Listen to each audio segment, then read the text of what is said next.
లోక్సభ స్పీకర్గా ఎన్డీఏ అభ్యర్థి ఓం బిర్లా ఎన్నికయ్యారు. Birla to come up and occupy the chair. Lok Sabha సమావేశాలు మూడో రోజు ప్రారంభమైన వెంటనే స్పీకర్ ఎన్నిక ప్రారంభమైంది.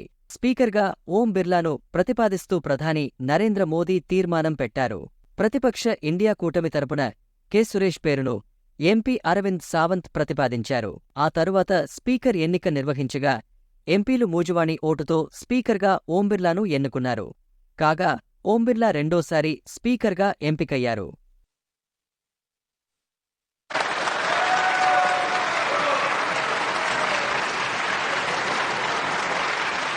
అయితే గతంలో బలరాం ఘక్కడ్కి మాత్రమే అవకాశం లభించింది.